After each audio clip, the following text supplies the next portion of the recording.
정수민은 드디어 박민환과 결혼합니다. 지원이 가지고 싶었던 남자 박민환을 뺏었다고 내가 이긴 거라고 열심히 되뇌어보지만 이미 돌아가는 상황을 보니 똥 밟았다는 느낌이 쎄하게 왔죠.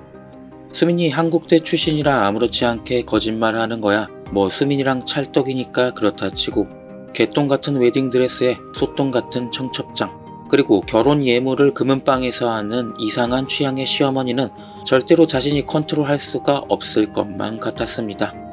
결혼식 당일에 신부 대기실에서 혼자 있다 보니 뭔가 깨달음이 온 거죠. 막무가내인 시어머니와 그 밑에서 응석바지로 자란 망나니 아들. 설마 내가 똥 밟은 건 아닐까? 하고 구두 밑을 확인해 보려는 순간 지원이 나타나 말해줍니다. 응, 너 똥 밟은 거야. 내가 그 똥 너 밟으라고 거기 뿌려놨거든. 그래도 뭐 지원이가 축의금도 듬뿍 내고 명품백도 선물로 던져줬으니까 이득인 부분일까요?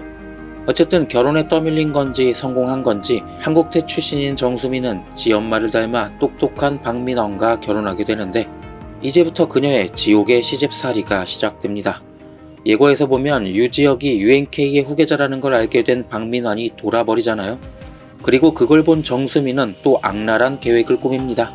강지원에게 돈 뜯어내기, 진짜 사람 새끼가 할 수 있는 생각이 아니긴 한데 정수민은 강지원이 박민환과 사귀던 시절부터 돈을 노리고 유지혁에게 접근해 바람을 폈고 친구인 정수민에게 폭력을 가해 아이를 유산시켰다는 허위 사실을 인터넷상에 유포합니다. 하지만 이제는 정수민 공략법을 잘 알고 있는 지원이 5억을 주겠다며 정수민과 박민환을 만나 미리 준비해둔 기자회견장으로 끌어들여 공개적으로 수민의 임신이 거짓이었다는 걸 밝히죠. 수민의 진짜 지옥은 이제부터 시작됩니다. 일도 안 하지 그저 애를 낳아서 키우고 민환을 잘 내줘라는 시모의 바람이 산산조각 난 거죠. 임신하지 않은 수민은 최선을 다해 집안일을 하지만 자신이 먹는 밥마저 아깝다며 뺏어가는 시모와 박민환에게 엄청난 스트레스를 받습니다. 그리고 드라마에서는 원작의 비참함에 몇 가지 상황을 더 추가할 것 같거든요. 결혼식에서 그랬던 것처럼요. 아마도 한국대 출신이라는 거짓말도 들키고 진짜 엄마가 나타나 결혼식 날 고용했던 가짜 엄마의 존재가 들키게 될 것 같습니다. 그렇게 지옥같은 시집살이를 하던 중 수민은 바로 병원에서 민환의 정자를 검사하고 사실상 무정자증을 판정받는데 그 결과지를 들고 바로 시모에게 향합니다.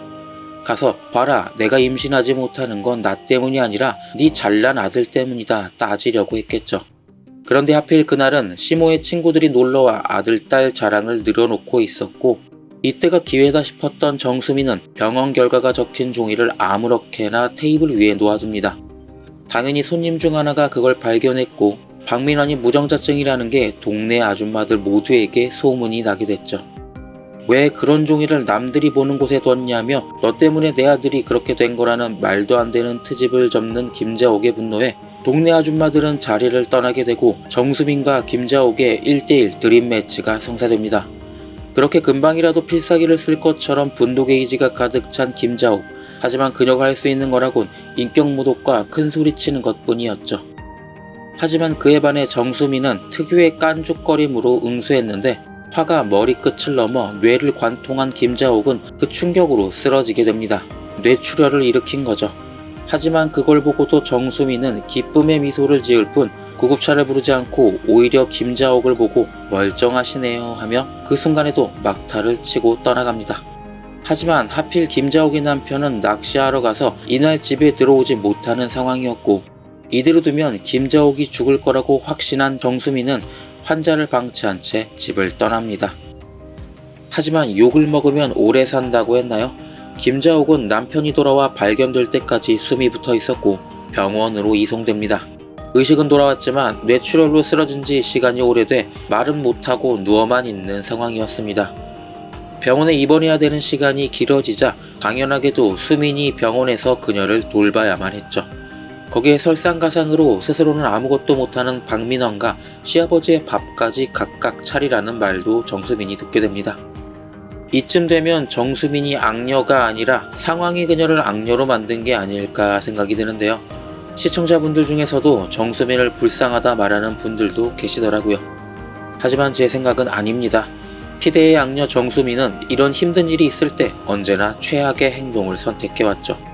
그녀 입장에선 시모가 살아나면 안 됩니다. 쓰러진 그녀를 방치하고 모른 척했다는 사실이 알려질 테니 어떻게든 김자옥이 죽어야 했는데 마침 간호사가 주사를 놓다 공기방울이 들어갔다며 다른 주사기로 바꾸는 걸 보고 병원 주사기를 하나 빼돌려 시모에게 공기를 주입합니다. 그러면서 악녀 정수민의 시그니처 대사도 잊지 않죠. 살 사람은 살아야죠, 어머니. 캬, 정수민은 역시 정수민이었습니다. 하지만 결국 시모를 살해한 것을 같은 병실 간병인이 증언해 감옥에 가게 되는데 그런데도 정수민의 악행은 여기서 끝이 나지 않습니다. 경찰을 피해 도망가던 정수민은 김경욱을 만나 잠깐 숨어 있게 되는데 김경욱의 집에 숨어 들어가 살게 되지는 않을까요? 원작보다 김경욱의 역할이 더 커졌고 정수민에 대한 집착이 남달라 보였거든요. 그렇게 김경욱의 집에 들어간 정수민은 아무도 의지할 수 없는 상황에서 김경욱과 뜨거운 밤을 보내고 그를 이용해 지원에게 또다시 복수를 하려 하지 않을까 생각합니다. 진짜 정수민 생각만으로도 대단합니다. 공략을 다 알고도 깨기 어려운 최종 보스 같은 느낌입니다.